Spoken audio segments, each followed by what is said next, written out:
Hello friends and welcome back to my channel. I'm reading today for Aquarius energy. Now there's no cards on the table, which seems a bit strange. I feel like that's part of the message. The message is about illusion, or you thought something was there but there wasn't really something there. Basically, I've just been walking home and I thought for a second the moon was still in the sky. You know, when it's daytime and the moon's in the sky, because it looked like when basically at nighttime and the moon's in the sky and there's like clouds around it, but you can still see the light of the moon coming through. It's like you might not be able to see the moon directly, but you can see the light and you know it's there because you can see the light through the clouds. So you know what I mean? It's kind of like there's like a light patch in the clouds. So it was that, and I was like, is that the sun behind the clouds, or is that like the moon behind the clouds? But all it was like a gap in the clouds. There was no sun or moon there. So, like, because I read it as the moon, I thought, well, the moon's symbolic of like illusion or fantasy or secrets or hidden things. So the message that I got for you was like, you've either got there's something that you fear, or there's something that you perceive to be an illusion, but it's like the thing that you think is a trick or the thing that you think is scary doesn't exist at all. So it was messing my mind up a little bit because I couldn't get a grip on it, right? I couldn't get a grip on the idea of like the illusion is an illusion because the illusion doesn't exist at all. It was messing my head up a little bit. So I was asking for clarifying songs. The first song I got was Seven Nation Army. So I thought maybe this is something to do with politics. Like I say, there's this big shift of Pluto going from Capricorn into Aquarius, which could be affecting you, right? So I've been feeling very, very socially conscious as I've been moving into your energy, very kind of rebellious, sort of for the people, by the people, you know, that kind of thing. That could definitely be an energy that's affecting you. You could be really seeing something, but it's this feeling of like I say, like Seven Nation Army, right? It's kind of making me think of like the UN or like I don't know, the Seven Nations, right? And if that's clarifying the thing that's not really there, it's like it's scaring you, but it doesn't even exist. Like, I feel like it's like what I was talking about at one point in Cappy's reading about like, it rhymes with lake and muse, lake muse, um, because I think our reality is kind of shifting at the moment into this place where we don't really know what's real and what's not real anymore, right? The ability to discern between reality, illusion, existence, non-existence is like really starting to challenge us, sort of, especially like mentally. It's kind of, it's almost like we're being gaslit by the universe, right? Because that's what people do in those kind of relationships. They make people question themselves and question reality and, you know, not know where they stand. And they're in this state of confusion, which makes them easier to manipulate. So perhaps this is something in itself. Now, I asked for another song. I was like, clarify this. Like, what is the moon? What is that? Or the thing that's not there, the moon that's not there, what is that symbolic of? And they gave me the song Fantasy by Mariah Carey, which felt very significant, right? Because that's what I'm talking about. That's what I'm asking about. What's the illusion? What's the fantasy? It's like the illusion is a fantasy, the fantasy is an illusion. So it's strange. There is something as well, I don't know if it's connected or not. I almost don't want to connect the two things, but there's something coming through about gender. The first thing that I saw this morning, and I was like, is that a message for Aquarius? Was it just kind of popped up on my YouTube feed, and it was something about a musical, and the musical is about drag queens. I can't remember the name of the musical, unfortunately, and I kind of wanted to look into it further, but I was trying to get my kids to school. So I was kind of already getting this message like maybe you need to just mention drag queens in Aquarius's reading for some reason. And then I got the song Statuesque by Sleeper, and the cover art is like It Girl, right? So it's kind of like the clip that I saw of the musical was all these drag queens who are doing some kind of like cabaret act, or some kind of like musical performance, and then the cover for Sleeper with It Girl is like a beauty contest. So I wonder if there's going to be something kind of like in the news, or something about regulations about who's allowed into different contests, or like different areas, like the bathroom debate. I don't really want to get into that because it's kind of like a hot topic. I don't really want to kind of I don't know, but like I was already kind of thinking this, like, are these messages for Aquarius? And I was taking my kid to school, and I went into a shop, and a lady walked in who was transgender, and like, it was a parent kind of thing, or maybe not transgender but gender fluid. Like it was somebody who was clearly born a man who was wearing women's clothing. So again, these are not all the same things, right? Somebody who's transgender is not necessarily a drag queen. Somebody who's a drag queen, it may not be gender fluid. Like, they're all different terms that mean different things, and what, like, they're not all the same thing, which could be also significant. Again, how you're reading what I'm saying, I don't know. I want to say I'm not implying anything negative. I think people have the right to dress and live how they want to, right? It doesn't really matter, to anyone else except for the person living that life and having that experience. But like I say, there could be something about something that comes up as a topic for you about yeah, it's kind of like it could be something like, are transgender people, are transgender women allowed to enter a beauty contest designed for women? Like, maybe we're gonna have like a little bit like, was it Conchita? Am I pronouncing their name properly? Conchita won the Eurovision Song Contest, and I'm not sure of the pronouns. I'm sorry. I'd have to look it up. But they are very gender fluid, right? Like Conchita won Eurovision with a big beard and a beautiful ball gown. So and yeah, so it could be something about like legalities or restrictions, or lifting of the restrictions.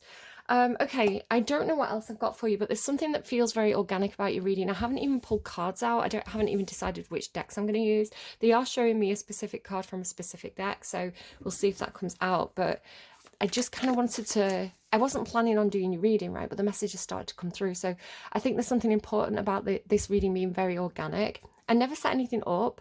The reason why I normally pull cards off camera and begin the reading with the cards I've pulled is because it's very time consuming to do it on camera. And it's, each reading is like a 3-4 hour process in itself at the desk, and sort of like 24 hours of receiving messages, or however long it takes between readings. So really, the reason why I have the cards is because I like to pull them, kind of sit with them, make sure I'm reading the messages correctly, or as accurately as I can, before I kind of like give the message to you, basically to save you guys time.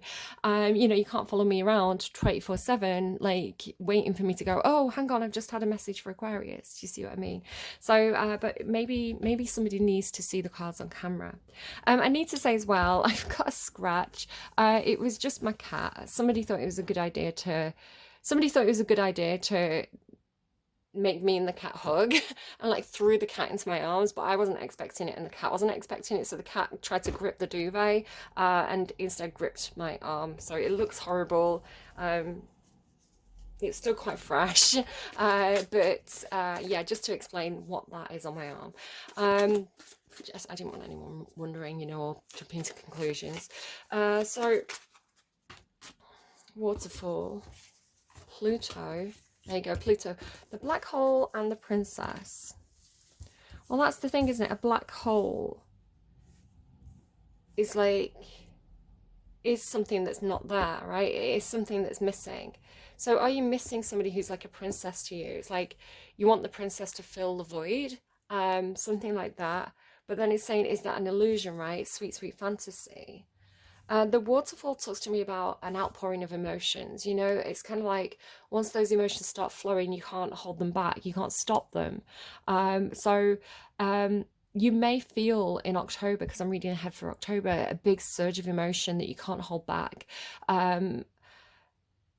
but there's this idea of like pouring all your emotions down the plug hole. Someone else had something like that. I can't remember which sign it was now.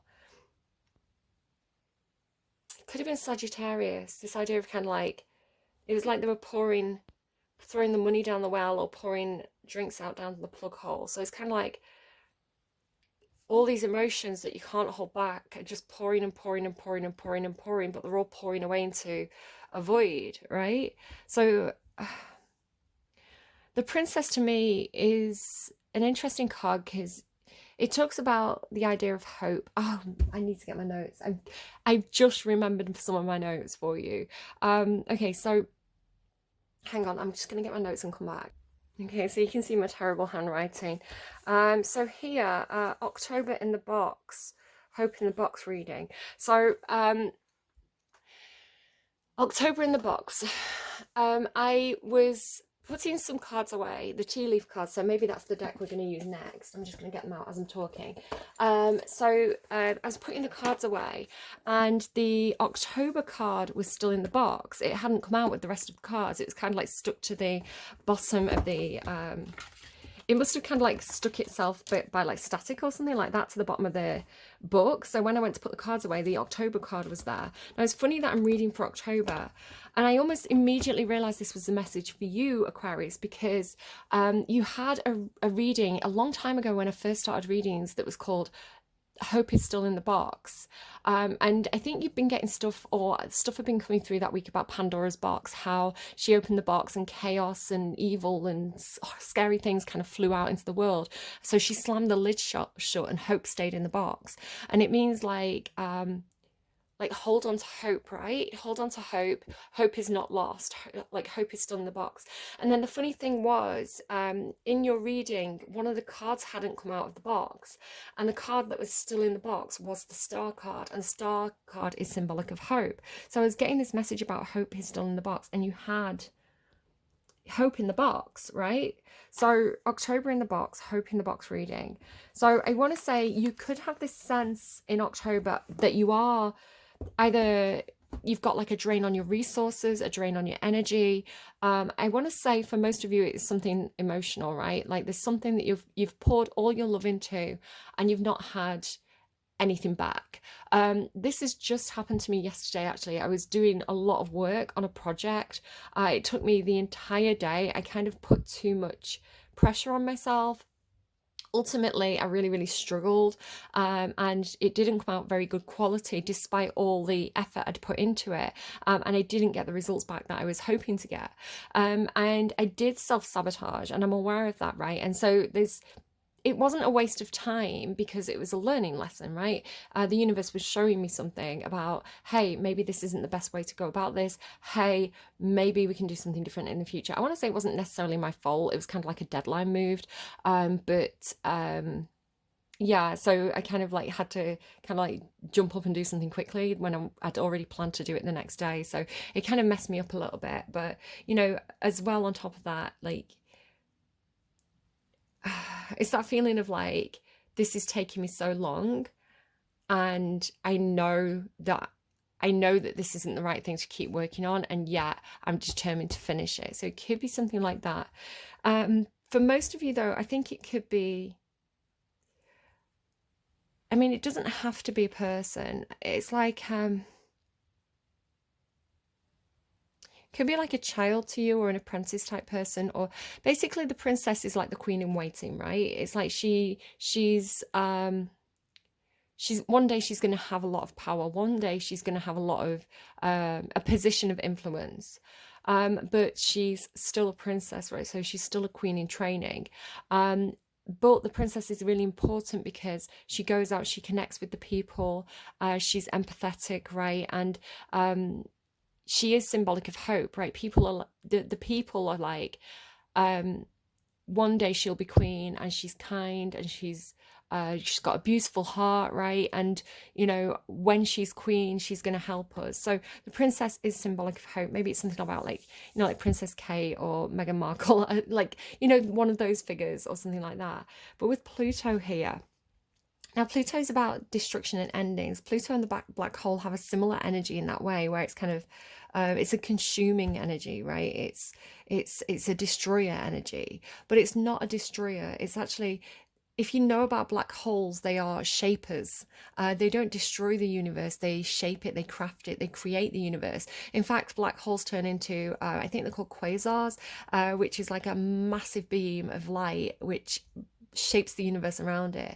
And as black holes move through, they almost like, imagine you've got a big box of marbles, and then you've got like you just like roll your hand through it. It's kind of like how that would shift them all around, kind of thing. It's that kind of energy. It's this it's like the law of what is and what isn't, sort of like a magnet. They're showing me now a magnet, like, you know, the plus sign and the minus sign, or a battery, right? The plus sign or a minus sign on a battery. It's kind of like, for every action there's an opposite reaction. You know, matter doesn't just disappear, it has to go somewhere. So yeah, black holes aren't maybe it's something about death, right? It's like, it's not the end. Like, this isn't destruction, it's creation. Like, they are the same thing, you know. And this is the lesson of Pluto. In order to create something, sometimes you have to get the raw materials, and to get the raw materials, there's something that has to be destroyed in that process. So kind of like, in order to get nutrients for the tree, fruit has to rot, animals have to die, leaves have to fall, and this provides the nutrient soil for the tree to grow and to create new life. So there's a cycle, there's a process here. So this feeling that you're pouring all your emotions into down a black hole, it is actually a creation process. There's something that's alchemizing within that for you, I want to say. So let me just talk about the other notes. The time loop, I think that's something that I kind of heard, and I thought that's strange, because one of my other readings was getting this thing about, like, it said 11:11 on one phone, and I picked up the other phone and it said 11:08. So it's like I'd gone through this little time loop. So you could have this feeling of like, is my time looping? Is like, I wish I could have a reset, I've wasted time, something like that. Can't remember what you have and haven't done. So there could be something about memory, right? You could have this feeling of like parallel timelines, or haven't I already done this? Like deja vu. I feel like I've already done this. I feel like I've been here before, you know, this kind of thing. Or like a memory of something that hasn't happened yet, or, you know, finding that you've done something that you hadn't done. This happened to me with processing one of my tarot videos. I went to process it. I went to kind of like stick all the videos together, and I realized I'd already done it, but I didn't remember doing it. It's kind of that feeling as well, like people talk about when they're driving and they go on autopilot and they get somewhere and they don't realize how they got there, and like, oh, where did that time go? So I feel like you've got something going on with like that in October. You could be very dreamy. There could be something going on with like Pisces energy, or Neptune energy, which could be affecting you and putting you into more of a dream-like state, right? This kind of subconscious consciousness, consciousness. There's that paradigm again, right? That what is and what isn't. Conscious is the awake mind, subconscious is the asleep mind, but it's when the asleep mind is awake. So yeah, you've got these weird paradoxes coming through. The moon that symbolizes fantasy, but the fantasy isn't there. So the fantasy is a fantasy. So maybe you're studying paradoxes. It's strange that the Starman hasn't come out. Yeah, no sign of the Starman. So it's not that energy. But it feels like it, which I associate Starman with, there you go, that's something in itself as well. So I associate the Starman with Aquarius. When that card comes out for me, it's kind of like, it feels quite alien, it feels quite abstract, it feels like he covers things like physics, stars, space. So that's what that energy symbolizes for me. But I do associate it with Aquarius. So I'm reading for you and I'm looking for Starman. But the reason why Starman's not showing up in your reading is because you're showing up in your own reading. It's like you're the position of Starman in this reading. Does that make sense? So the black hole is kind of waiting for you. Oh, you're the shoes. You're the shoes that are being filled. Is that how that came through? I heard Sorry, sometimes I hear sentences. You're the shoes that are being. It's coming through like you're the shoes that are filling. It's like you're the shoes that are filling the void, or something like that. They're showing me like it was making my feet feel weird. Showing me like somebody putting white socks on and then putting their feet into kind of like black loafers. You're the shoes that need to be. You're the shoes that need to be filling. What? Somebody had this thing about filling the shoes. Was it Libra's reading? I feel like it was at the end of Libra's reading. It was like the emperor used to do so many jobs that if the emperor left, he's leaving two shoes to fill. But these two shoes are being filled by two different people. Maybe it was Sagittarius. It was like they had to do a three-legged race to fill the emperor's shoes. So mental reset button. So I feel like you need a mental reset, right? I don't know if you've got too deep into something, like too abstract into something. You know, kind of like when you fall down the rabbit hole and you start to confuse yourself. So you need to take the step back. You need to do the Hangman card, which is your card, right? You need to kind of step back, reassess. Kind of that thing about sometimes if you get too into something, you can't see the wood for the trees. It's like you've lost the bigger picture. So you need to kind of like go and do something else and come back to it and like have that fresh look. Kairos Mythic Time. So this was strange to me because I was putting away, maybe we'll use this deck as well for you. I was putting away the Kim Kranz Wild Unknown deck. And Kairos jumped out, which is about mythic time and synchronicity. And it was just after you can see the order that I've made these notes. And so it's like confirmation for me that yes, there is some kind of time loop energy or maybe time travel with the black hole. October in the box, I mentioned that. Three of Swords on the ground. So the Three of Swords fell on the floor, but I didn't know what it meant. And then I think I was making notes for your reading or thinking about your reading, and my kid was playing The Other Side by Zac Efron and Hugh Jackman. And it says, stay in the cage, you'll finally take the key. Stay in the cage, you'll finally take the key. It's like, I like this life that you say I'm trapped in. You know, I'm kind of comfortable in this life that you say I'm trapped in.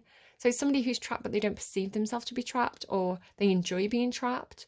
But then he finally takes the key, right? He finally joins Hugh Jackman's character and goes to the other side. I also wrote down Cassandra because I was having this conversation where I was saying that I felt like, oh my goodness, there's like little feathers just keep appearing. So you got two now.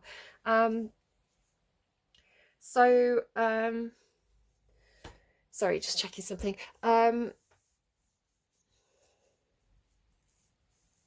I have this feeling like with Cassandra, right? With this ability that I have, which I don't know where it came from, to perceive what will happen, to perceive what will be. Not clearly, right? It's always esoteric and like a dream, right? It's like dream interpretation, but it always means something.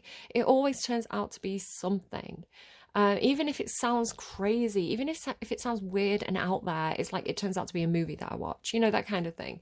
So it's always something. So I do need to have faith in my Cassandra abilities, but nobody believes Cassandra. That's the conversation that I was having. So I always predict politics, always, like for years and years and years, I've always kind of known what was happening when it wasn't obvious. So everybody, like the general public or the general opinion, would be saying one thing, and I'd read between the lines. I think it's just because I've got a lot of Libra in my chart. Libra's quite a political energy. And I'd be like, it's kind of like, I wouldn't just look at what was happening. I'd go, why is that happening? Who benefits from that thing happening? So we've got the Capricorn beep beep truck is on his way. I'm just going to pause a second. Okay, it's still down there. It's going to be a bit noisy. Sorry, what was I even saying? I can't remember what I was just saying. Bloody beep beep truck. Maybe that's it. Maybe I was supposed to forget what I was saying. Oh no, maybe it's about politics is what I was saying. So this ability to kind of like always know, it's even before I did my university degree, which taught me a lot about politics. And made a lot of sense and kind of confirmed a lot of what I already sensed, I think, was going on.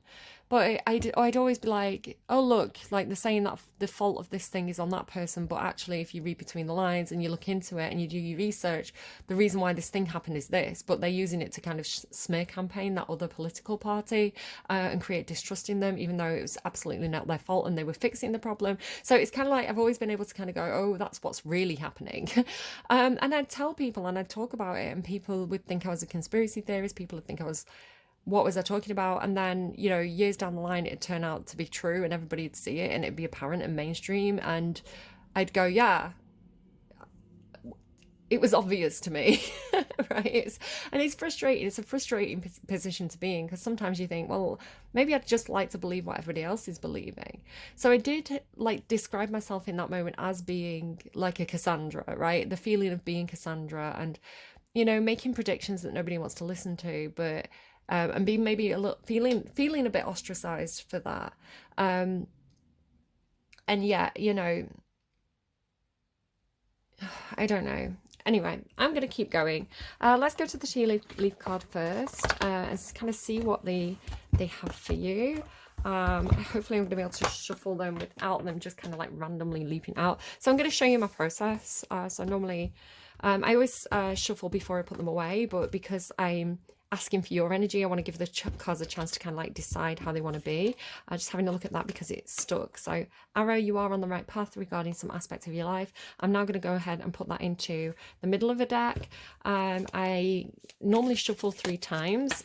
But we've seen stuff already. So February, you might have a February birthday, you might have a January birthday, but if this isn't you, you could also be dealing with like another Aquarius or a Pisces. Eagle, triumph over obstacles and troubles. So if you're going through anything by February, those obstacles and troubles may be cleared. Your obstacles or troubles may have started in February. So again, I've shuffled once, I'm going to put them back in. I'm going to shuffle again. So this is where I get kind of like the pre-shuffle messages. Just to kind of explain to you how it works. And then I kind of go like this. And now that deck is now ready for me to shuffle and get messages. And again, same process. So hopefully 3 times when the card's coming out, you've got a flip. When the cards flip and go like that, it's a secret. It's something you may not be aware of or something that you're being secretive about. Feeling tied down or frustrated. So maybe you don't want people to know that you're feeling tied down or frustrated. 2, 3.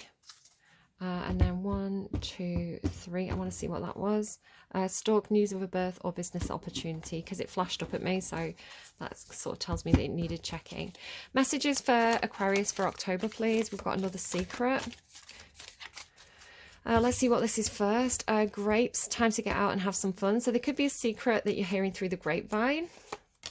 Bull, don't back down from opposition, show strength and fortitude. So this is secretive. So secretly you want to show strength and fortitude, and secretly you may feel like somebody's opposing you, but you really want to kind of stand your ground. You may be dealing with a Taurus, or Taurus energy may be part of your chart, or something you're affected by right now, but these two I'm connecting together. Time to go out and have fun. Do not back down from opposition, so show strength and fortitude. You've also got fair man, so this could be in relation to dealings with somebody with blonde, grey or white hair.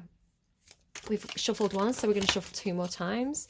And that is everything from that deck. Bottom of the deck is target a goal-orientated person. This could be you or somebody else.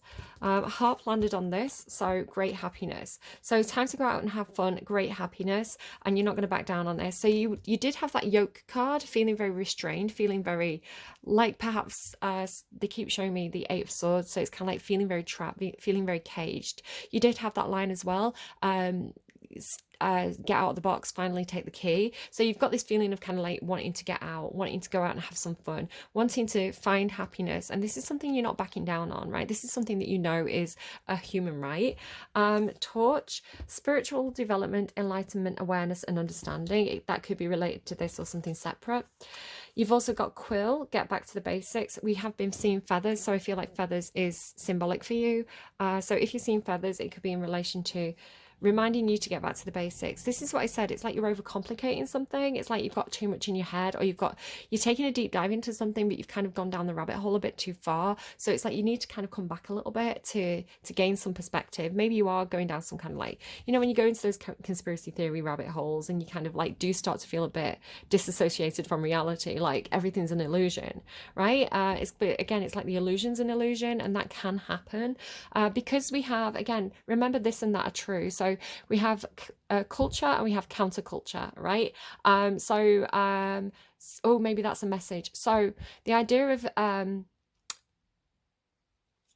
okay, so you can probably find this.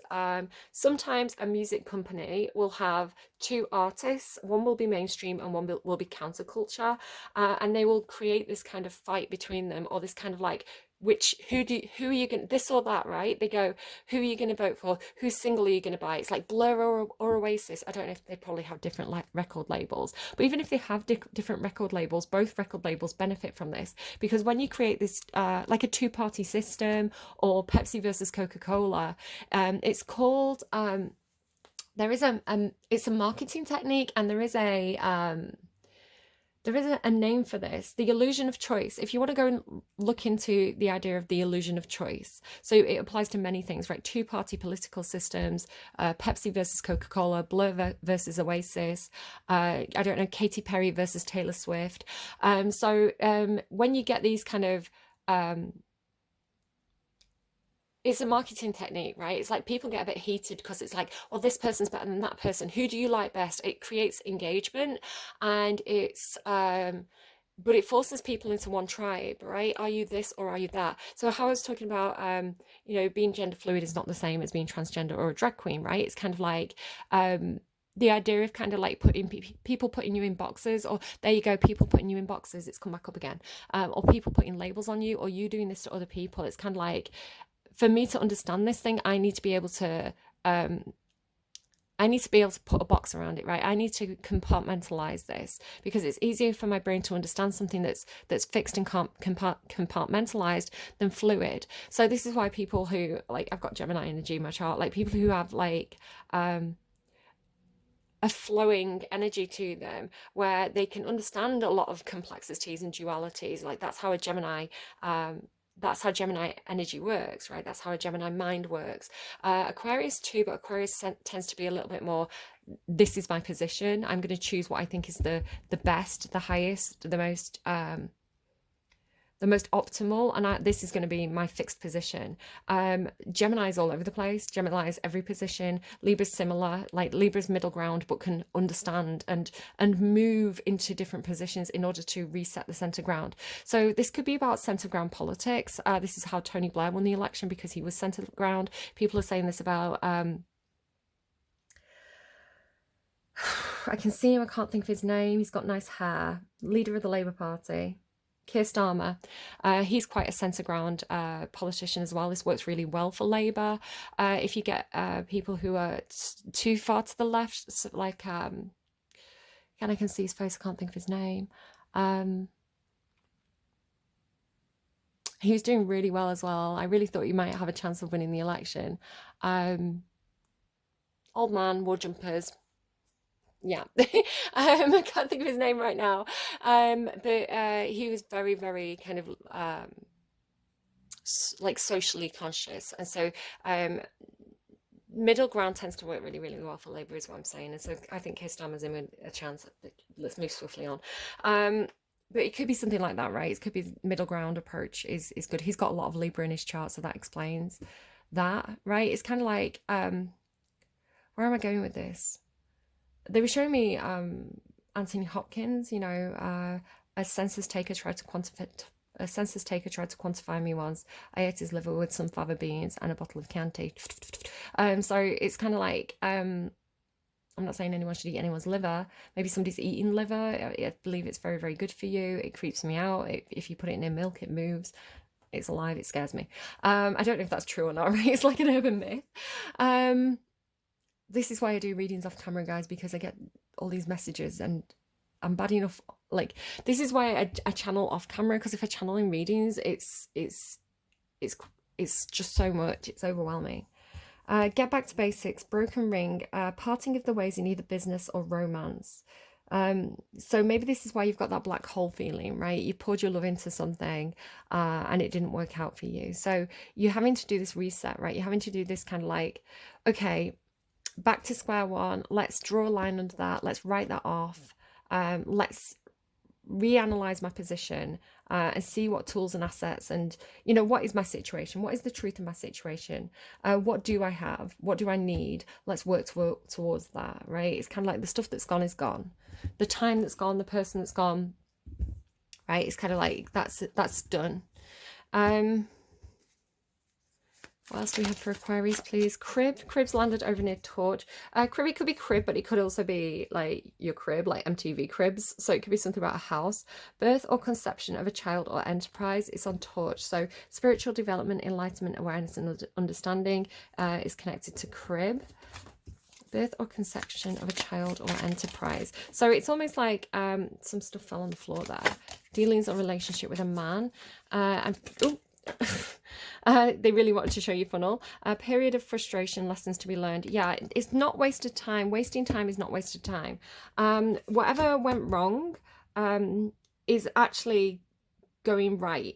Right? It's kind of like things sometimes have to go wrong before they can go right, because sometimes you need to see the wrong path in order to know the right path. Sometimes you need something to fail to get you to move into a different position. So I feel like again, this could be dealings a relationship with a man. You could be the princess who's wasted your time. I don't know. I'm hearing nothing's as it seems. Nothing's as it seems.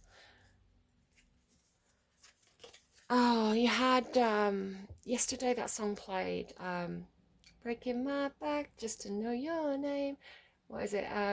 She had a boyfriend who looked like a girlfriend that I had in February of last year. It's not confidential. I've got potential. So it could be something like, it's a fantasy, it's an illusion. It could be something to do with hearing a rumor, because you had grapevine, about somebody's sexual orientation or pronouns or gender preferences, but it's either not true or there's been some kind of misunderstanding there. So it could be something like you're interested in someone, but you've heard that they are transgender and you're not interested in somebody of that gender, but they're not transgender, they're a drag queen, right? And the difference might be they just like wearing, or the gender fluid, right? It's like they're a man, they're straight, they just like wearing women's clothing, right? It's kind of like, and then maybe that could still be, or yeah, like something like that, or like you've heard a rumor that somebody's been going out with somebody who's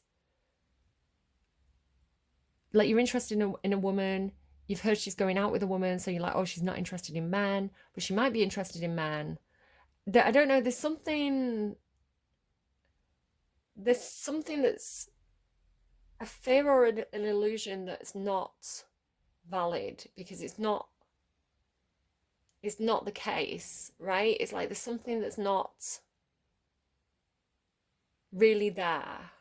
Maybe I did think when I saw when I was looking at the moon that wasn't really there, the nothing quotes and puns from Shakespeare, nothing will come of nothing, and between my legs nothing, and all this kind of stuff, and I will nothing be. The word nothing in Shakespeare can be a pun on whether or not you've got a penis, basically. If you've got nothing, you've got a circle, which means you've got a hole, right? It's like you've got women's bits. And of course, people did. Women weren't allowed in Shakespeare's theatre. Women weren't allowed on the stage. They weren't allowed to be actresses because it was associated, I think, with prostitution. So there was like a law that banned it. The women's parts had to be played by men. So there's this weird thing where it's kind of like, it wasn't appropriate for a woman to get up on the stage and play a woman, but it was okay for young boys to get up on the stage and play women. Yeah, it's, I don't know, they're like cross-dressing in early modern theatres, a very interesting topic. There's stories as well about, and of course people are cross-dressed. This is the thing, it's very confusing. So I was explaining this to my kid and they got very, very excited. They're gender fluid. So I was explaining that in plays like Twelfth Night, Viola is the story. The character Viola is that she's a woman. In order to find her brother, she disguises herself. Sebastian, that name's coming up a few times. In order to find a brother, she disguises herself as a man, right? And then there's this whole comedy where, you know, Olivia falls in love with Viola because Olivia thinks Viola's a man, but Viola's not a man, she's a woman. And so there's all this like gender confusion, which was like, oh, fun plot device in Shakespeare's time. Like people have different feelings on that, which is understandable in our modern culture. But my kid got excited because she was like, so what you're telling me is that a man is playing a woman cross-dressing as a man. And I was like, yeah. And she was like, I love it. Shakespeare is rad. And I was like, there you go. So I feel like that's the thing, right? It's like somebody is playing somebody who's playing something else. The illusion is an illusion.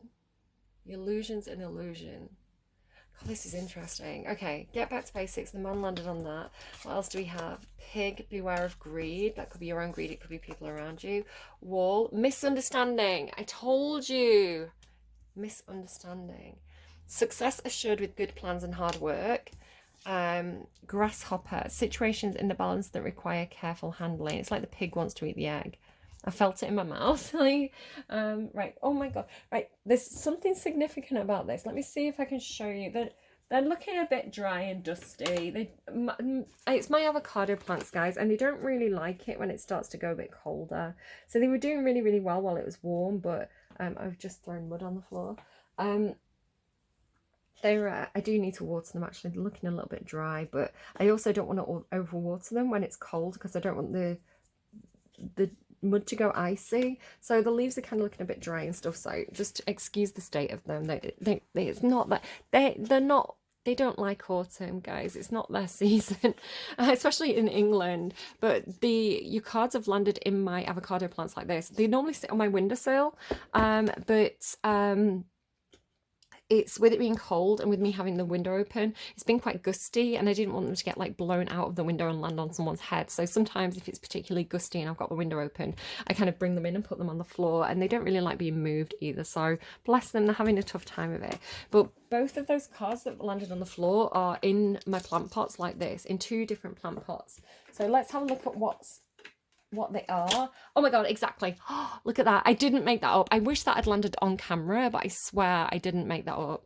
Temporary problems, and it's the sun. Is it the sun or is it the moon? We don't know, right? Which is also significant because the sun represents masculine energy and the moon represents feminine energy. So it's kind of like we don't know if it's the sun or the moon. We don't know if it's masculine or feminine. Whatever this thing is that you're person, place, thing, right? That you're asking about, and thing as well is like, oh, okay. Disappointment in some affair. Maybe somebody is transgender. Maybe somebody is going under gender reassignment surgery. Disappointment in some affair. So it could be that somebody's been interested in somebody who, you know, and they're finding out that they're going to be changing gender.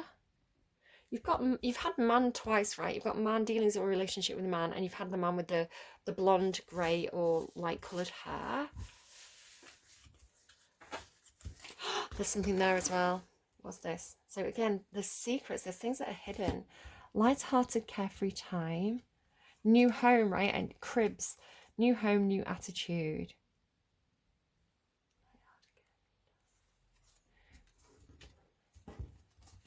Okay. Well, and the funnel almost looks like female reproductive energies. Well, you do get a lot of stuff about gender politics in your readings. Had some really nasty ones for a while. I was like, I don't want to do your readings anymore, Aquarius. Who am I reading for? I was like, surely you don't think these things. Okay.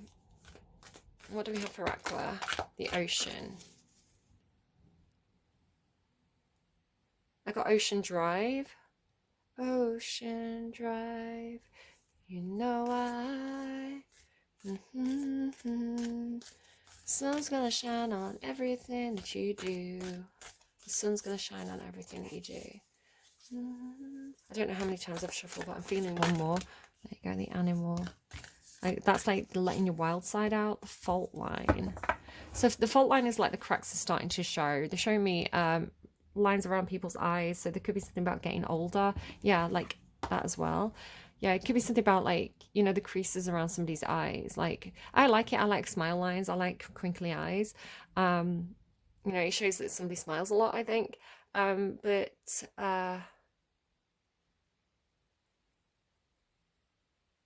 cracks are starting to show. It could definitely be something about somebody getting older. My cracks are starting to show. Don't show your crack, people. The prayer. I need to make a note of your songs. Hold on. Okay, I've made a note of the Lighthouse Family, Ocean Drive. I think it's the Lighthouse Family. I can't remember what the other song was that I was singing.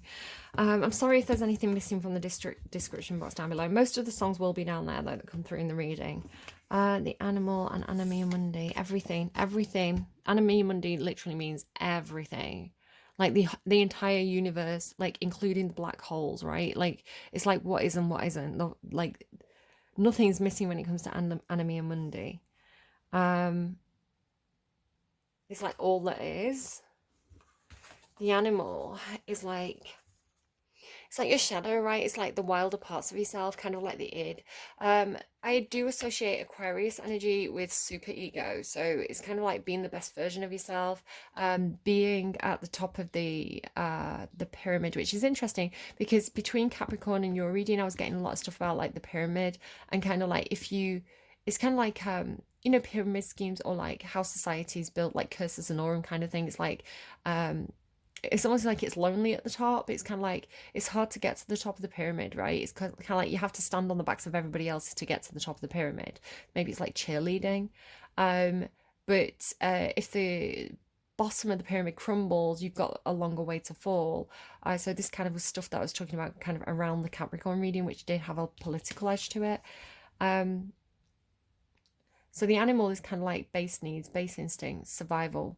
But also kind of like base desires, urges, right? Very kind of wands energy, wands and cups. It's emotional, it's responsive, it's survival instincts, but it's also fun, right? Like it's kind of like real wild child. Somebody had that song. Like I want to go out, I want to have fun, I want to do things that feel good, right? I'm sick of maybe self-imposed restrictions is what I'm hearing, right? Maybe you've like it's kind of like, you know, when you know, people talk about society being woke. I think I'm not being kind of left or right here, kind of. I'm kind of very anime and Monday. I can see I've got a lot of Libra. I'm very middle ground, right? It's like whatever you come at me with, I'm going to argue with the opposite side, because that's how you get to the middle ground. If somebody comes to me with a really extreme response, I'm going to argue the other extreme. Someone comes to me with a middle ground approach, we can have a middle ground conversation, right? It's like, but if they go the other way, I'm going to go the other way, because it's kind of like that's how you create balance. Libra's all about balance, right? So it's kind of like if the seesaw goes too far in this direction, in order to kind of rebalance it, you've got to push down on this side. You know, somebody pulls you, if it's tug of war, if somebody pulls you too far one way, you pull back the other way, you get back to the center ground. That's not how tug of war works, but if it is, if you're a Libra, it's like we're all working together to keep the thing in the middle. I can imagine if that was what was that like what was that movie? I don't know, like Moving Swiftly On. So kind of yeah, like when we live in a society that's very politically correct, or you know, we're in a workplace that's very politically correct, and you know, we want to be a good person. Most people want to be a good person, right? Most people want to get along with people and, you know, do the right thing and have the right opinions and not say the words you're not meant to say. I mean, it depends. Some signs are like, that just makes you telling me not to say it just makes me want to say it more kind of thing. Definitely thinking of a few signs there. It's kind of like, I'm going to say it because it's the wrong thing to say. I'm a bit like that. I've got really, really dark humor. It's like the more you shouldn't say something, the more funny it is when people say it. Like, because it's cathartic, right? Because that's where the humor is for me. It's kind of like saying the thing that shouldn't be said is funny, because I don't know, what is that? And we don't all have to have the same sense of humor. Just because you laugh at a joke doesn't mean that you condone the behavior that the joke's about. That's another thing where it's like people really don't understand comedy sometimes. I'm like, no, it's funny because it's wrong. Like, it's like, I don't know. Yeah, it's that thing of like, somebody says something wrong and you laugh, and like everybody looks at you like, how could you laugh at that? It's so awful. It's kind of like, maybe you've been in this environment with that feeling of like being trapped in the box. It's like you want to blow off steam. You kind of want to do the wrong thing, I want to say. You want to kind of like ruffle some feathers. Um you want to kind of be the bad guy. Is the way it's coming through, the bad girl, the bad guy. I was hearing Billie Eilish. Maybe you want to be controversial, but I want to say it's in a response to having to be very, uh, it's like having to watch what you say, or having to have the right opinion. I do think we're in a society at the moment that's very, with social media, I think there's a lot of pressure to have the right opinion, right? To not say the wrong thing. It's like you don't want to get cancelled, don't want to get deplatformed. I was really worried about something I was talking about in Capricorn's reading, which was, I had like a newspaper on the table. It was something that's going on in the news. Because I have a middle ground approach, right? Because I have, let's look at the whole of this situation from lots of different angles, and not make it into a black and white, this person's good, this person's evil situation. But let's say, because I think that's a way that, I think that's a political tool as well. This idea of kind of like an illusion of choice, two-party systems, this and that, Pepsi or Coca-Cola. It's like if your attention is on Pepsi or Coca-Cola, which one is best? Which one's going to win? Which one needs to be cancelled? It's kind of like you're not taking into account, like, I don't know, Mountain Dew, Dr. Pepper, Dandelion and Burdock, like all the other drinks that you could have. It's kind of like, no, you've got to pick your favourite. Whose side are you on? And I think that is the way society's built at the moment. This kind of like, whose side are you on? You've got to have the right opinion. You've either got the same opinion as me, or you're wrong and we can't be friends.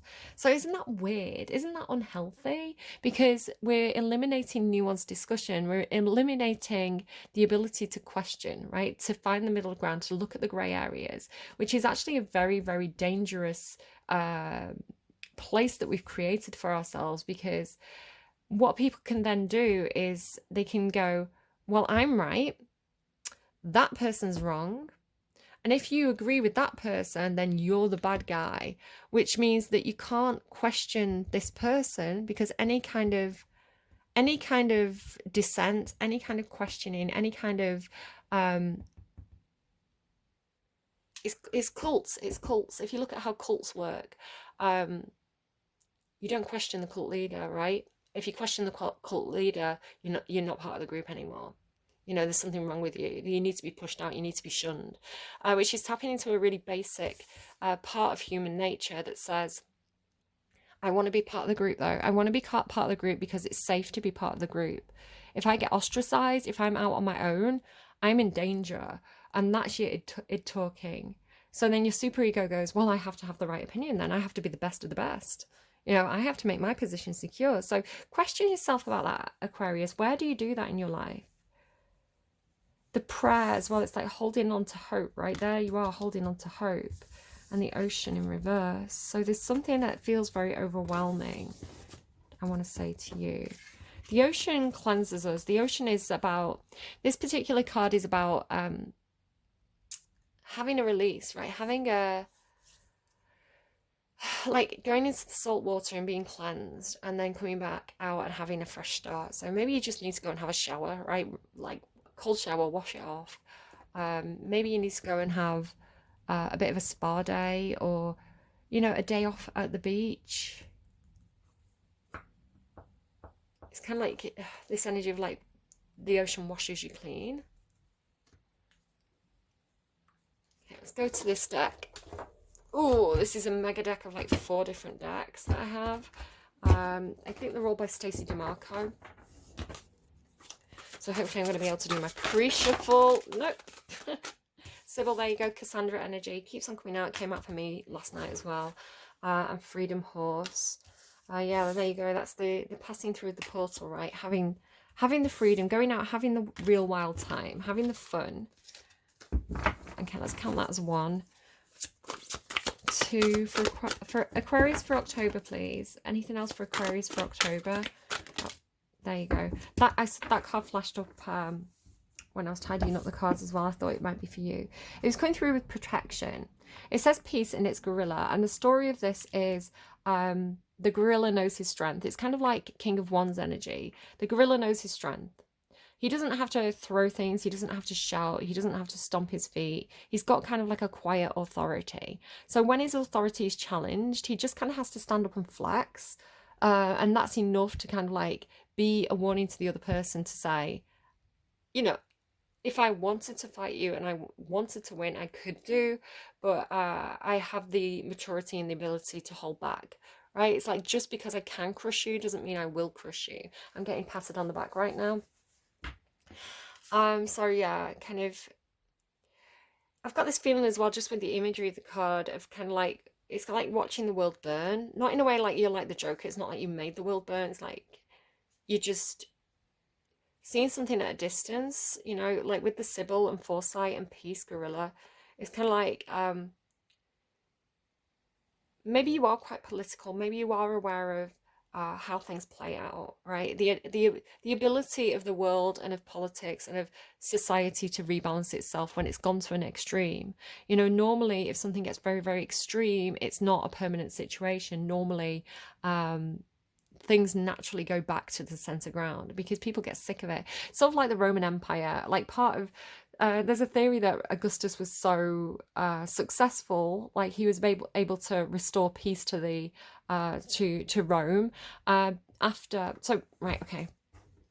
So we're talking about the Roman Empire, guys. It's the meme. It's time for the meme. So Rome had 3 stages if you're doing classical studies. They had the ancient age of the kings, the mythic age of the kings.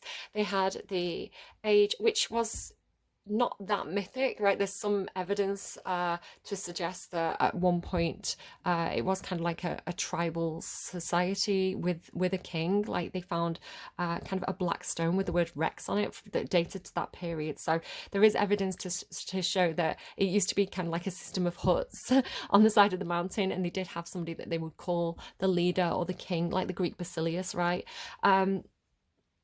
So yeah, they had the king system, then they had the republic, which was, you know, more of a democratic system, which wasn't for everybody, right? They definitely had the aristocrats, the wealthy, and then like the common people.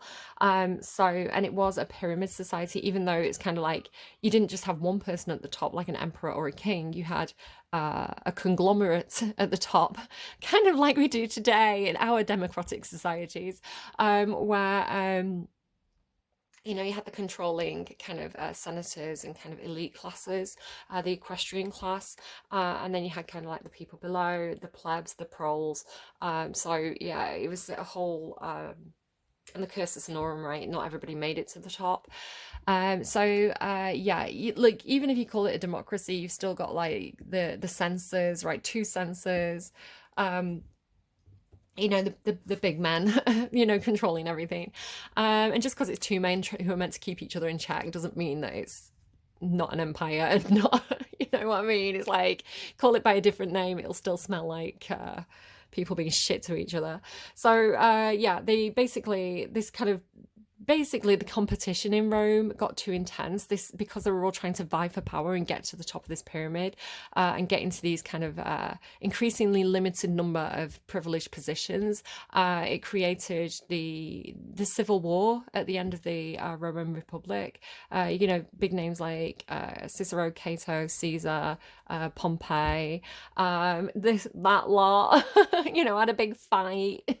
And a big fight over who had the biggest crown, but they said they didn't want the crown, but they really did. But it wasn't popular to say they wanted the crown, so all that kind of stuff. So civil war, Rome tore itself apart. Families fighting families. It was, everybody got sick of it, right? Blood in the streets. Like everybody's like, yeah, we're kind of fed up with this situation. We kind of just want peace. Like, Maybe we should stop fighting and hug it out, right? Which is how wars end. Like Libra wins in the end. Libra's like, everybody get to the center ground, let's make a deal, right? 'Cause it's like that's how wars end. And then so yeah, then you get somebody like Augustus who strolls in and he goes, "Hey, I created peace." And everybody's like, "Well, we were ready for it, you know. We were done with the fighting bit. Go ahead, shut the doors of Janus. It's great." So yeah, so I feel like you're a bit like that. You're kind of like, well, everybody's gonna get sick of fighting eventually. It could even be something like in October, you're at like a kids' party, the kids are fighting, and you're like, well, they've got to learn the lesson. You know, like it's getting a bit extreme, but eventually it's gonna end in tears. They're all gonna kind of like, you know, feel bad, and then they'll hug it out. It's kind of like I don't have to do anything because the abundant universe corrects everything anyway. I'm out here, I'm going to the pub. It could be that kind of situation. I don't know. What's in the underlying? The passion, the soul. Yeah, it's like, look at this thing. It's like witnessing the world. Ugh. Same. Aquarius. You and me need to have a chat. Right? we need to have a discussion on politics. It's kind of like, yeah, it's like watching the world burn. Not because you want to, but because that's what the world does. And it's sad, right? It's sad and it's upsetting, but it's it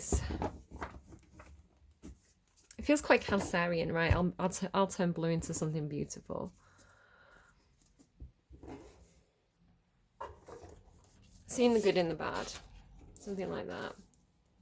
Yeah, it's coming with like with the Sybil card. It's like a deep premonition, deep knowing.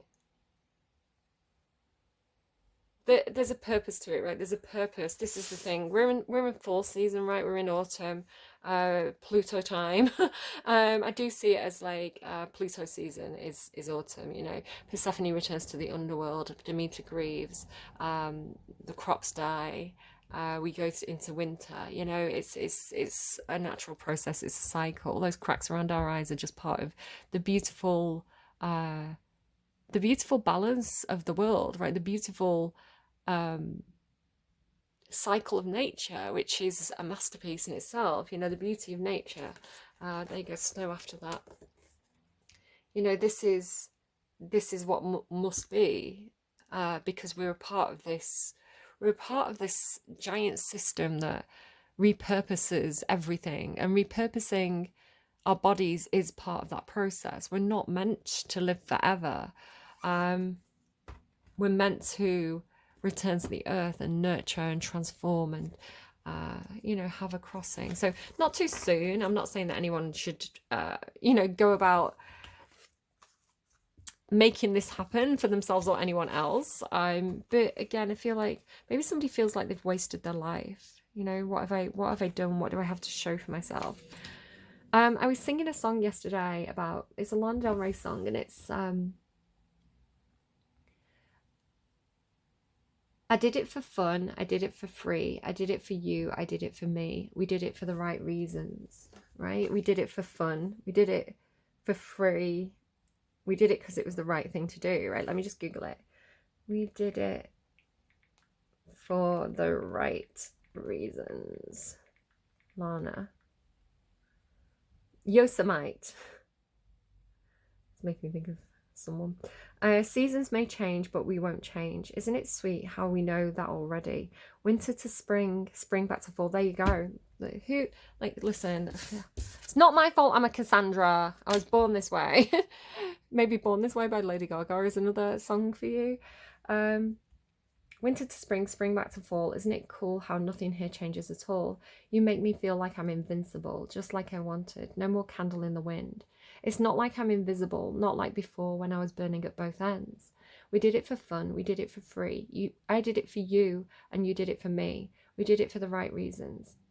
Seasons may change, but we won't change. Isn't it strange how different we are from all of our friends?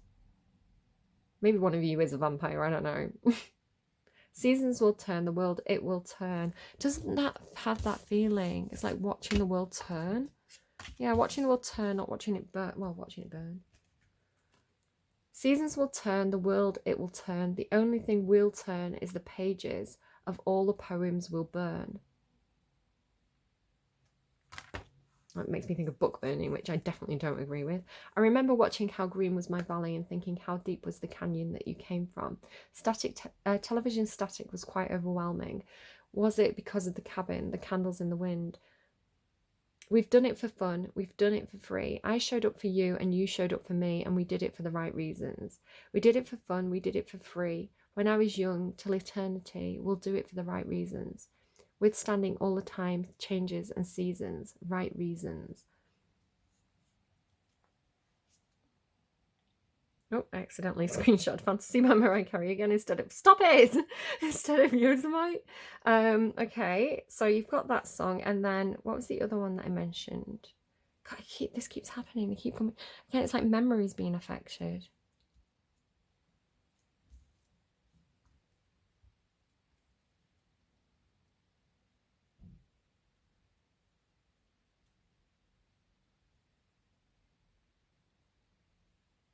Huh.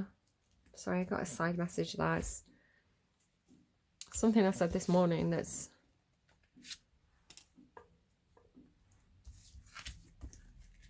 Okay. Right. Let's do your spread. Let's lay the cards on the table, Aquarius, and see what's going on here. Yeah. Okay. Hang on. They're showing me something.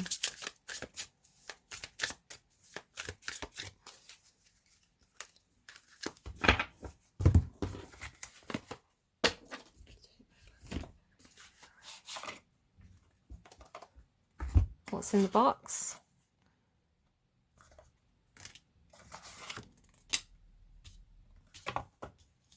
It's like I don't know if it's a feeling of like trapped by your own success, like the burdens, the responsibilities of the success of people cheering you on is making you feel trapped. It's kind of it's making you think of a situation. Sorry, I'm actually thinking of somebody and two people that I know in a situation. It could be the sort of thing of like, yeah, burdened by your own success. You know, when you do something really, really well, it's like you've raised the bar, and then people expect that raised bar all the time.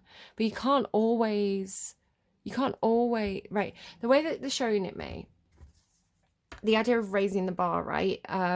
So you can do it once, right? You can raise the bar on something, maybe a project, maybe a work project, and you can, you know, sometimes things just fall right. Sometimes the energies are just in your favor, and you know everybody's enthusiastic, and it goes really, really well, and you pull something off, and it's really praised. It's really, everybody's kind of like saying that was the best, that was great, we loved that thing. But then you kind of like held to that high standard, right? Then they're showing me I was getting Aquarian high standard, and then they showed me like a height chart, and then they showed me like a gold star on it. So which is making me think of an Aquarius, which it's like, yeah, so you achieve something, you pull something off, everybody's cheering you on, and you're really proud of yourself because you put a lot of effort into something. But then people expect it all the time, and it's kind of like you can't give 100% all the time. So the way that they're explaining this to me is kind of like, say you were running hurdles, right? And you're always running hurdles. This is like a fixed situation. You're always on the track running hurdles. When the hurdles are small, they're easy to jump over, right? You can keep your stride, you can keep going. It's a measured pace. But you know, you were running along, and you decided to take a massive leap, right? And a really big jump, and the hurdles now are set really high, because it's like, people are like, well, we know that you can jump that high, so we want you to jump that high every time. But if you're running and jumping these massive hurdles every single time because you've set the bar so high, you're going to very quickly get exhausted. So it's making me think of a situation in where I used to work. I used to work for a workplace that was they put too much pressure on people. They had too high expectations that were unrealistic. And so I used to work with another full-time person. Like my job was shared. Well, it was a group of us. It was like a team.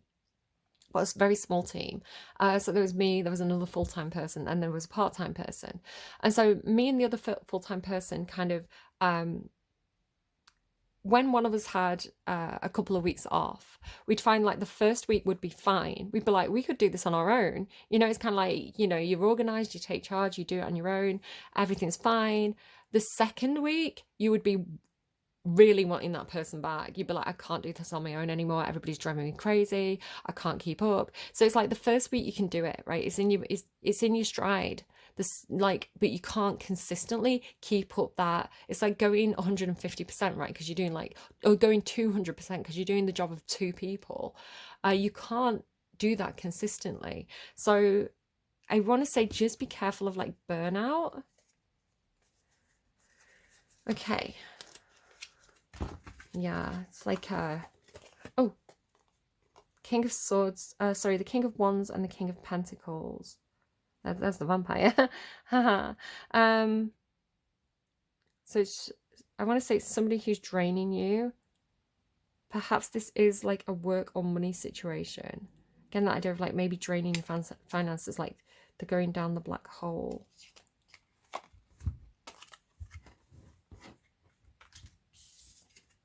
Using up your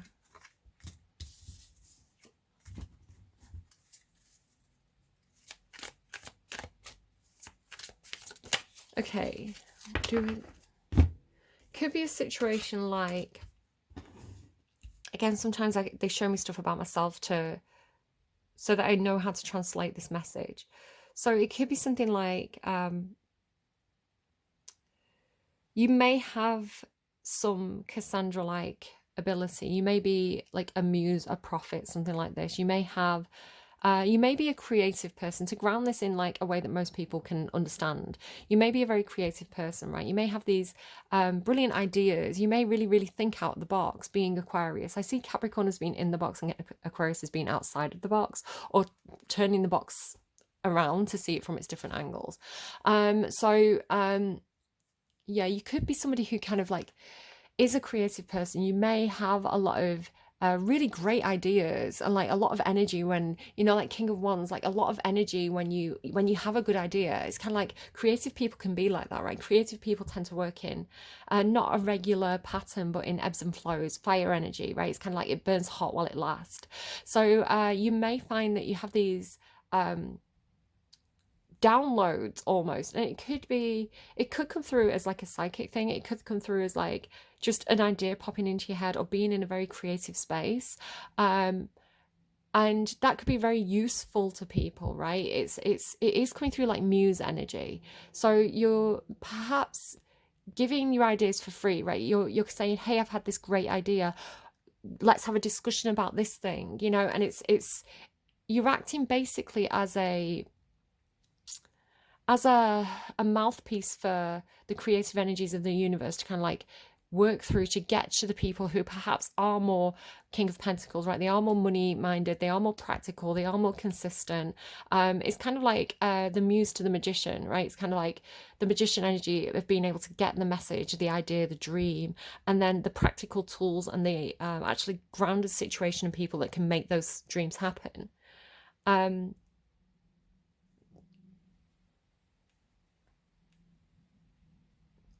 I'm thinking about calling the channel. I want to change the channel name.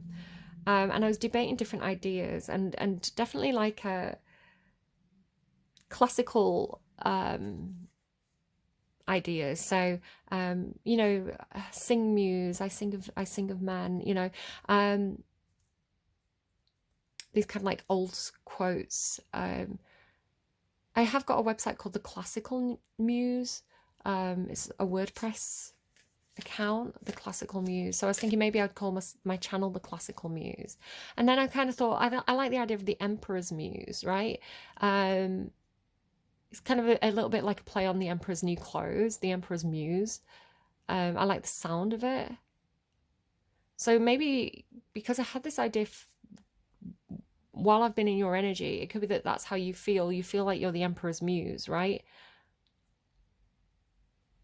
Kind of like it's kind of like a reference as well to Tanaquil, who one of my favorite prophetesses, you know, from Roman mythology. She was a kingmaker. She could read the patterns of birds and things like this and interpret them and know what the divine wanted and give these messages to her husband, who became king. One of those first mythical kings of Rome, right? Tanaquil. I can't remember her husband's name. She actually made 2 kings because her adoptive son as well also became king. He was Servius Tullius. And he was a slave, right? A slave who became king, kind of like King Arthur. He wasn't a slave, he was a squire, right? But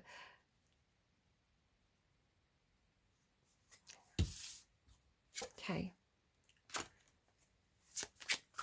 But do you feel a bit used? Do you feel a little bit like... Do you feel a bit taken advantage of? Do you feel a bit like... because I feel exhausted when I do readings, and when I do too many readings, and when I'm really in that zone, right, where I'm channeling and I have that ability to kind of like pull in the messages from the other space, I get very exhausted, and it's hard to look after myself properly because it's very time consuming to do this. And then I don't find myself to be myself, right? Myself who, because this feels like something that I've not necessarily, like, yes, I intended to do it, right? I was like, I need a hobby during lockdown, but the actual, like, waking up of my kind of predictive abilities, which are still quite strange to me, right? It doesn't feel like it's me. It feels like it's a role, or it feels like it's something that's been I'm hearing blessed. It's like I'm having something put on me, and like an energy put on me, and I'm being blessed. It's like it's like the divine wants me to do this purpose, right? And yes, I can do my own thing. I can have my own hobbies. I can be myself. But when I'm doing this, I'm not myself. I'm a tool of the universe. And so when I find the energy pulls on me a lot, I do start to feel like I'm losing myself a little bit. So it could be a situation like that where it's like you're doing something for the right reasons. You're doing something for the good, right? For the good of the world, to make people happy, to share your ideas, to share your creativity, to share your prophetess abilities, Aquarius, of being a big thinker, right? Being somebody who sees the situation from that big picture view, like almost like a zooming out, right? You've got that ability to zoom out and see the whole picture, where a lot of people can't do that. So people are coming to you for this advice or for these as a resource, but it's kind of like energy vampire, I want to say, you know, like Colin Robinson. It's kind of like you're giving of yourself freely, but it's draining you.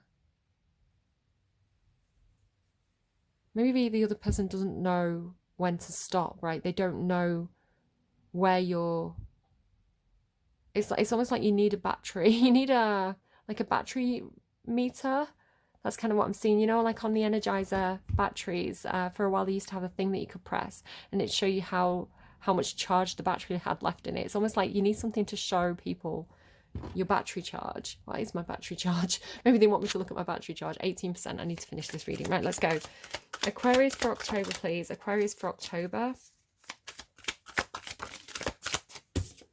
Oh, I don't like that. It's a bit spooky. I'm using a spooky deck for most readings. It's called the Haunted House Tarot. There's the Empress.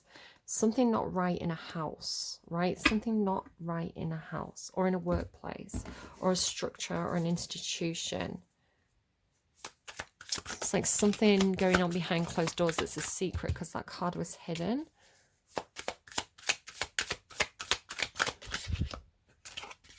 It's like it's like a sacrifice being made. It's Fortune cookie, 10 of Pentacles. So this is how I do all my readings. Look at that the ship imagery there. I'm getting very drawn to the tarot as sexual magic, but it's quite lewd, and I don't want to be. I don't get demonetized because I'm not monetized, but I don't want that to cause me any issues. So maybe I won't use that. Oh, Aquarius. Okay. There's that. Well, it's the King of Swords. That's you. I've not even shuffled once yet. Look at all these cards. This deck really wanted to talk. Whoa. Yep. Lots of stuff that's hidden.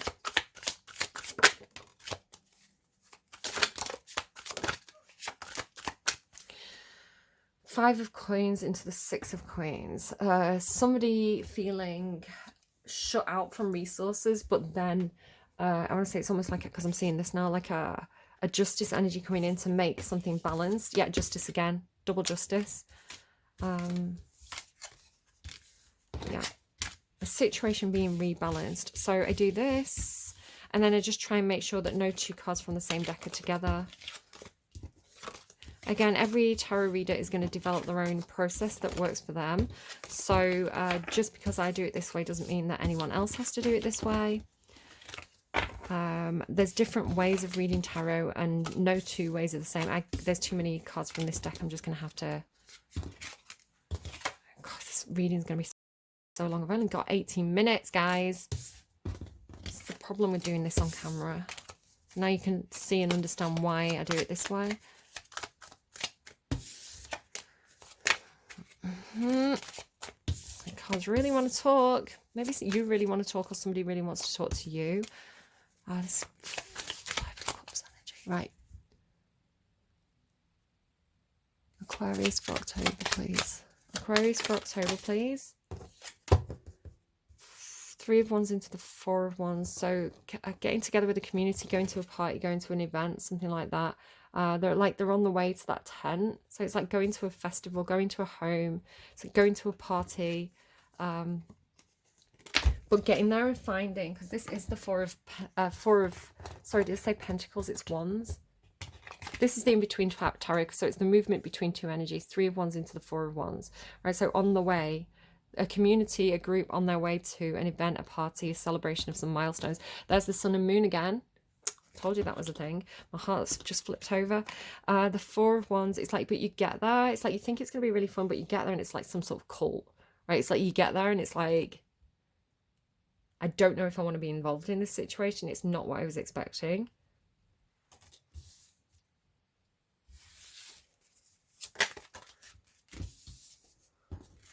The Emperor, double Libra energy. So you've now got the Empress and the Justice card into the Hangman card. The Hangman card's your energy. So it's like meeting a boss or a mother figure. It's kind of like the queen. It's kind of like, this is the person, because this seems to be a home, right? The Four of Wands can be like a home or a place, an institution, something with four walls. So this place, this is kind of like the boss or the woman at the top, right? It doesn't have to necessarily be a woman. It's like she's in charge, like she's in power, she's in a position of authority. Normally very nurturing, normally very good. There wouldn't be necessarily anything wrong with, if it wasn't for the spooky picture on that card, there wouldn't be anything wrong with this situation. It'd be like, we're going to a work event and we're going to go and meet the boss of the company, right? It could be something like that. And this person appears to be very, very fair, right? Very fair-minded. They are interested in restoring justice to a situation. They are interested in intervening where perhaps some injustice is being carried out, but she is also, she's got her eyes closed on that card, right? And then she's blind on this card, symbolizing that justice is blind, right? It's somebody who's very fair. You know, it doesn't matter this person's, you know, race, creed, color, sexuality, all that kind of stuff, wealth, status. You know, she judges fairly. But it does appear that these people are like, it's like they're carrying, I want to say you, Aquarius, being the hangman. It's like these people are carrying out their own form of justice, or these people are like taking this person to sacrifice is the way it's going through. It's like they're bringing this person to put them on this altar. And yeah, it feels like the Justice card or this Empress energy is in between, right? So she gets to decide. It's almost like the Emperor, right? Thumb up or thumb down. Do we sacrifice or do we set free?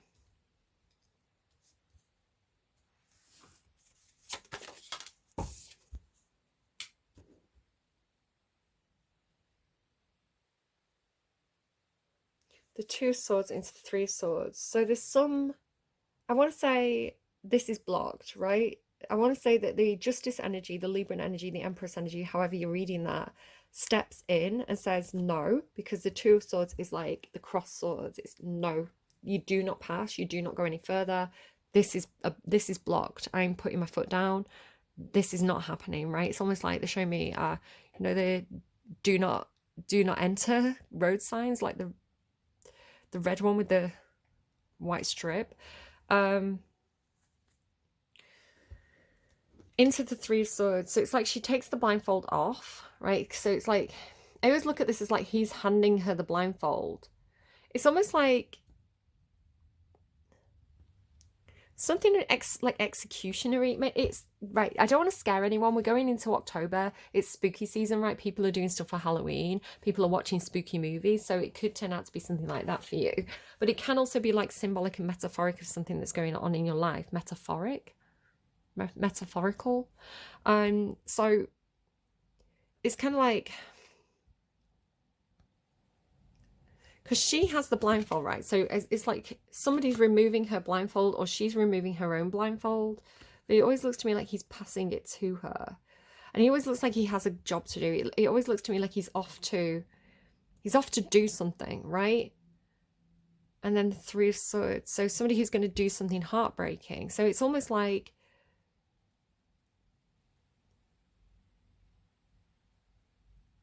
I don't know if there's something symbolic of Jesus as well, you know, like the cloth with his blood on. It's like there's something about like, yes, taking the blindfold off, but also hold this for me while I do this thing. So it's almost like, but what is he doing? What is he off to do? So I want to say that's you, right? You're off to do something. So don't worry about gender too much. Hold this. I have something to do. Yeah, I want to say there's something about, because it's these two, right? It's these two that were, like, they were going to the party, right? They were going to the party. They got there, right? Something bad happened. It was like one of you got in trouble. The Empress stepped in and said no, whether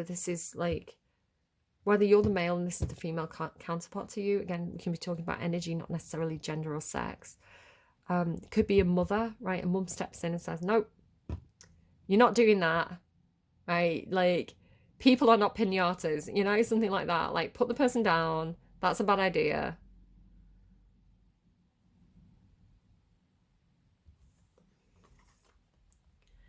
Eight of Wands into the Nine of Wands.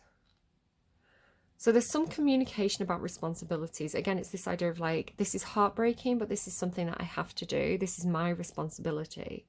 But then it does feel like the feminine is protecting the masculine. It's like while he sleeps, the feminine is back there creating a fire guard, right? They're creating a firewall. Maybe it is something to do with computers. But this is a heavy responsibility. This is like, I know what I have to do and it's not going to be easy, because it's the Eight of Wands into the Nine of Wands. And the Nine of Wands, I see it as like an ongoing situation that is very exhausting, actually. It's like, I know I have to do this. I know it's going to be exhausting, but I know it's heartbreaking to have to say that I need to do this thing, and it's going to be exhausting, but it is my responsibility to do this. The Lovers card into the Chariot. Yeah, there's definitely this companion for you. So there's something about a choice. The Lovers card is about choices and making the right choice, right? Not the right choice because people or society says it's the right choice, but because it's the right choice deep in your heart, right? You know it's the right choice. Deep somewhere inside of you, you know what the right choice is. And it's stepping into Chariot energy, and Chariot is about taking control and also being celebrated and cheered on. So there could be, with it being next to the Four of Wands here, Three of Wands into the Four of Wands, it could be that there is something about you that's being celebrated, right? Your responsibilities, your your ability to think of the greater good, to do things because it's the responsible thing to do, is being celebrated. I think October is going to be a big month for you, Aquarius. Ace of Wands. So feeling quite passionate about something, feeling quite fired up, feeling very creative. It's like the creative idea comes in, right? So here it is. Here's the thing that I want to do. I'm enthusiastic about it. It's kind of like if the Chariot's the car, the Ace of Wands is the gear shift, right? Or the accelerator. So it's kind of like you've got your foot on the accelerator. You want to go on this, but you do have different directions coming up. So you do have a choice point of like, which direction do I take this? Which is leading you into your own energy, which is very strategic because it's the King of Wands into the Page of Swords. So the King, this is lovely actually. The King of, I love when an Emperor or a King steps into Page energy because because the king and the emperor are kind of like at the top of the game, right? They're at the top of the pyramid. They can stagnate in that, right? It's kind of like, well, what do I do now? Where next, right? It's like, I already raised the bar. I already set this high standard for myself. Where do I go now? So it's the ability for them to step down a few steps and say, hey, I need to do some more research. I need to go and do some more learning. I need to go and do some more experimenting here so that I can keep improving and that I can keep, upping my game, because I can't reach the top and then up my game if I think I know everything. So this is the King of Swords, which is you. It's Aquarius energy, who's strategic. They're very knowledgeable. They really know the stuff. They're intelligent. They're strategic. They're great communicators. They tend to hold back. They don't share things willy-nilly, right? They don't run the mouth. They're very good at kind of playing the cards close to the chest because it's strategic to do that. It's that person saying, hey, I can learn from you. Teach me something new. Teach me something I don't know. I'm going to observe. I'm going to sit in the role of the observer and I'm going to learn, right? Which, like, this is a very unique card because it shows that energy in one card, but it's really, really cool, right? Really cool. He's leaning forward. He's listening.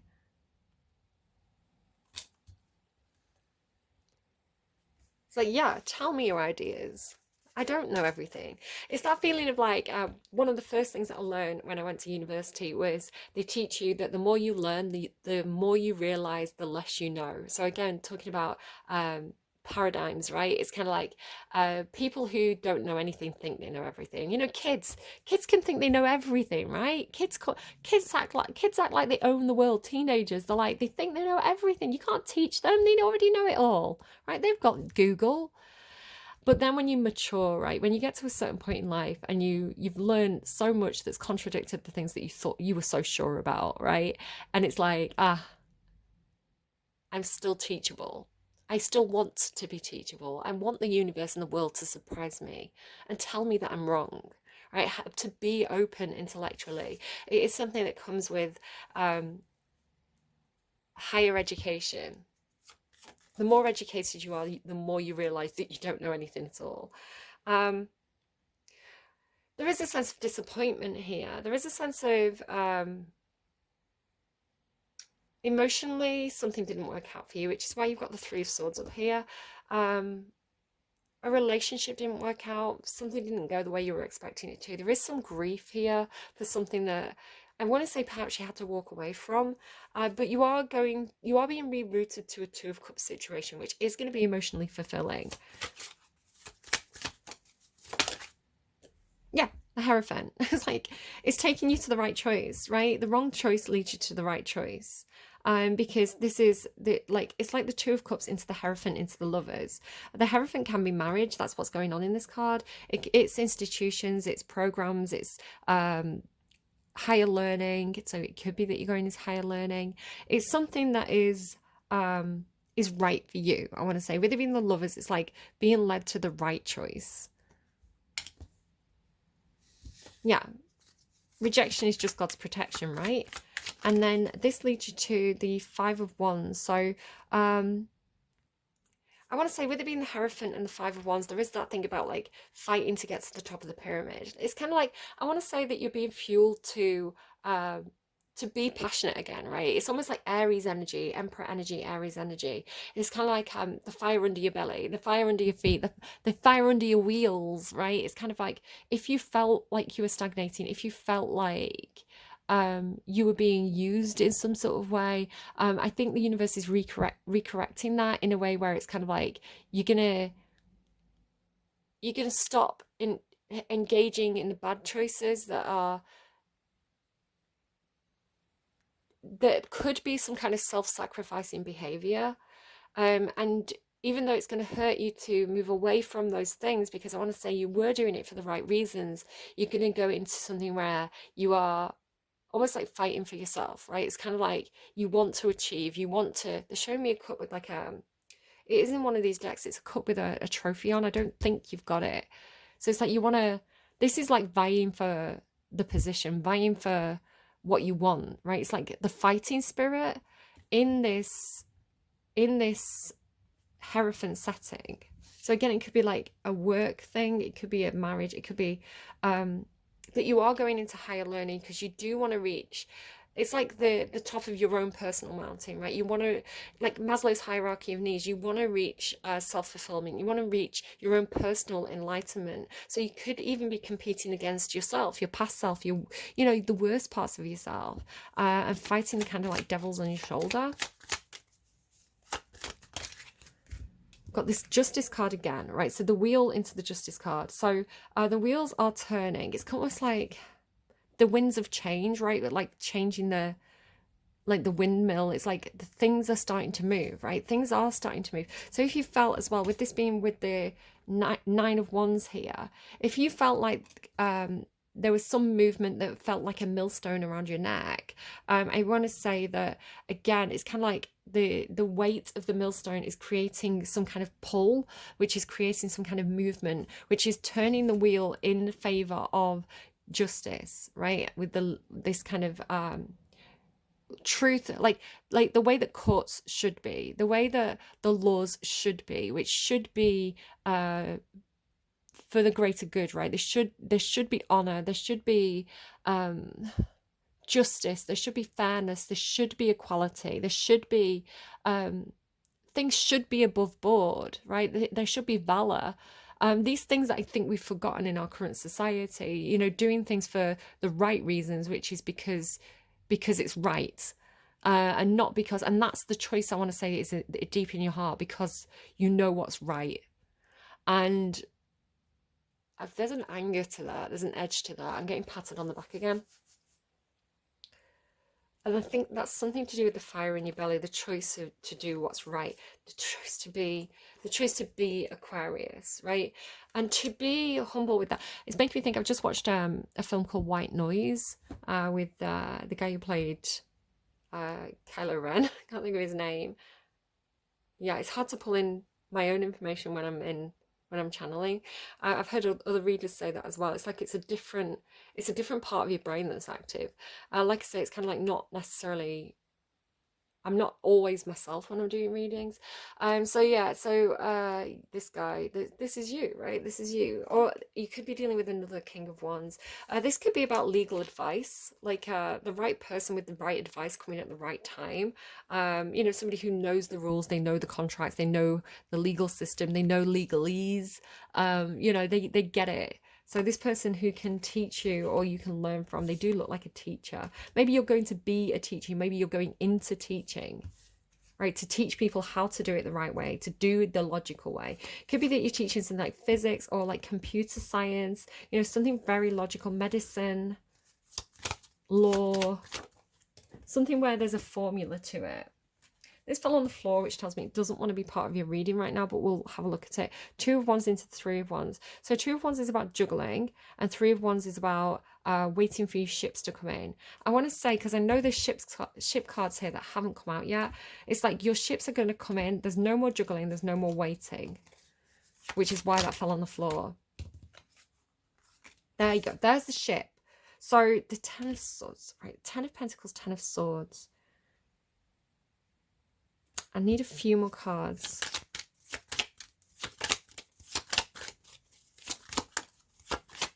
I'm not giving it. Yeah, they are. Okay, something fell on the floor again. The star and the moon. I want to say your ship has been going in the wrong direction for a while.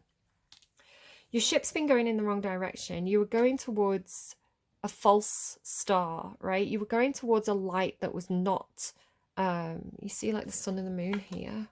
You were going towards something that was not, oh, hang on, what battery percent? 5%. I really need to wrap up this reading. That the idea of like the moon that wasn't there, the sun that wasn't there, is like you were going towards something that wasn't there. It's like a star or like the carrot on the stick, right? It was like something that was a symbol of hope for you, and it felt like the right direction for you to go in. But again, you've got this kind of like the lovers and the lovers twice. It's kind of like a redirection of choice, right? You were going towards a choice that felt like a dream. It felt healing. It felt good. It felt like the sun, but it was an illusion of an illusion, right? It was something that was never really there in the first place. So the redirection is pushing you away from something that wasn't right for you. So here it's almost looking to me like the imagery looks like the Five of Swords to me. No, the Six of Swords. So the Six of Swords talks about it's normally a boat, and it's normally, the meaning of it is the universe moving you out of a bad situation into a good situation. So out of troubled waters into calm waters. So it reminds me of that. But there's something about like, because this card to me, the Ten of Pentacles should be a really good card. It should be a situation where there's shared resources. It can talk about sharing a home with other people, like Hierophant energy, right? Sharing a workplace with other people. There's shared resources, and it's normally very, very abundant and very comfortable. It's kind of like the thing that people aim for. People aim for the Ten of Pentacles, but you can see how cold it is, right? It's like frozen, it's cold, it's not, it doesn't look like a warm, inviting home. So there's something about realizing this, right? Or not even realizing it, but you went towards something that looked good on the surface, but actually it was when you got there, it wasn't what you thought it was. It's like it was you were sold a lie in some sort of way. So then this big wave coming in, this big crashing. It's almost like a tower moment, but not, right? Like a storm. It's this. It's the Ten of Swords, so it's a betrayal. It's like it's something that ends painfully. It's something that ends like E tu Brute, right? It's like not you as well. Kind of like, so I feel like there's almost like the straw that broke the camel's back, or like the final betrayal in a situation that the universe has been trying to push you out of for quite a while. It feels to me like with the final straw and with E tu Brute, it's kind of like that one person that you relied on, that one person who you thought had your back. Incidentally, I've been getting patted on the back for about 5 minutes now. The person who you thought had your back, it's like when they betray you, it's kind of like the final straw to kind of really get you out of that situation. It's kind of like, well, that's it then. That's it then. You know? Five of Pentacles. Yeah, it's like a stab in the heart or something, right?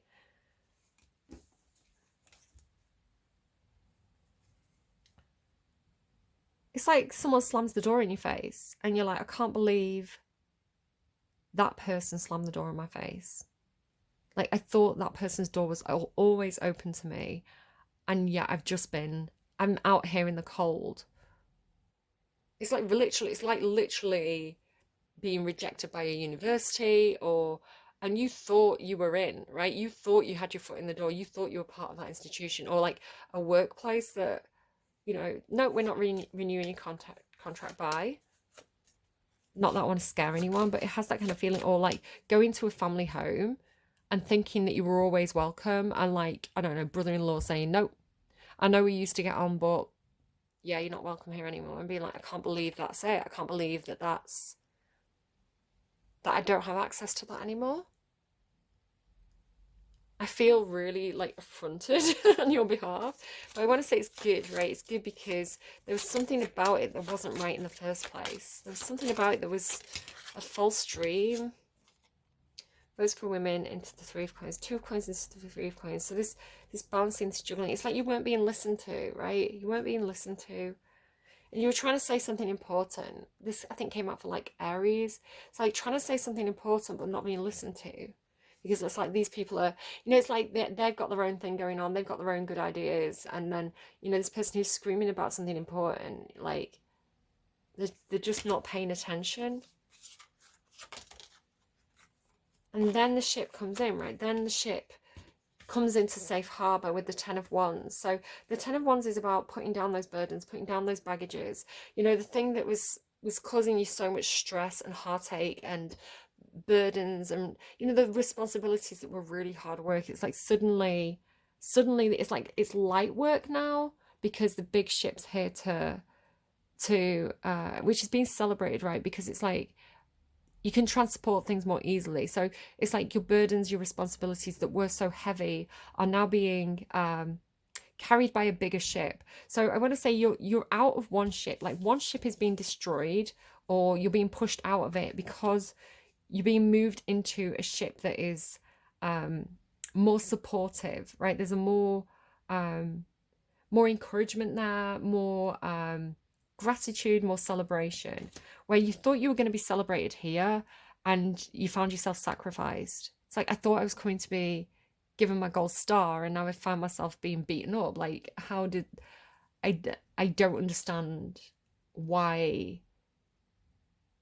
the situation turned that way, why I'm the one with all the responsibilities and burdens. So the ship is symbolic to me of kind of like a Ten of Pentacles energy. So it can talk to me about a project, like a work project, the ship, right? The thing that you're working on, the thing that you're going to ship, you know, a product that you're selling, something like that. It can talk to me about almost like everybody who's on your boat. So it could be a household, a family, it could be a workplace, but it's kind of like everybody who's sharing those responsibilities in a Ten of Pentacles situation. Yeah, you got pushed out, but it was because there's a boat that's coming in for you that's going to be much more yeah, I don't know. Either that, or you're just like, and then the sun and the moon, like we end how we started, but it's kind of like flipped over. Do you see that? It's kind of like your compass was wrong or something like that, you know, because this is like the sun and the moon, and this is the moon and the sun. Yeah, you've been redirected by the universe, or you're going to be redirected by the universe in October, because now you're really facing the sun. You're not facing the false. It's like you're going towards the reflection of the light instead of the actual light itself. Like you were going towards the light, but it wasn't the light. It was just the reflection of the light. So now you're going towards the light. But it wasn't even a moon. It's like, it's something like, well, if it's not the sun, at least it's a moon. But then it wasn't even a moon. It was nothing. But now you're going towards the sun. I like that reading. That was a good reading. Let's get you a song to close out the reading while I've got a second left, and then I'm going to bid you adieu and hope you have a wonderful October. Have fun, be safe on Halloween, all that good stuff. So like I say, Mariah Carey is currently playing Fantasy. What else do we have, please? An Apple TV advertisement. Great. Let me just close that and open it again. It'll tell me what it was, because I didn't see. Once Upon a Dream. So Lana Del Rey from the movie Maleficent, Once Upon a Dream. It's from Sleeping Beauty. How much time do I have before my phone turns off? 2%. I know you, I walked with you once upon a dream. I know you, that look in your eyes is so familiar a gleam. And I know it's true that visions are seldom what they seem. But if I know you, I know what you'll do. You'll love me at once, the way you did once upon a dream. And it repeats. So it's funny because you've got it's funny, this thing about fairy tales coming up this week. So a couple of readings had Cinderella, right? How people are like I don't want to get into that. And then I think I was ranting about Cinderella in like Libra's reading, and then as soon as I finished the reading and I was channeling for Scorpio, I got the Cinderella song. And now you've got the Sleeping Beauty song, and I'm talking about changing the channel name. Visions are seldom what they seem, right? Fairy tales are often just fairy tales. They're just fantasies. But there's something about reflection. But they are fairy tales and fantasies. They are a reflection of our desires, our hopes, our dreams, our needs. And so they're not nothing. They're not flights of fancy. They're not whimsy. They're not nothing. They're actually incredibly valuable in teaching us about ourselves, right? And teaching us about our strengths and our weaknesses. And it's a strength to have fantasies. It's strength to daydream and to make. I'm going into Pisces' reading next, so it's no wonder that I'm talking about this now.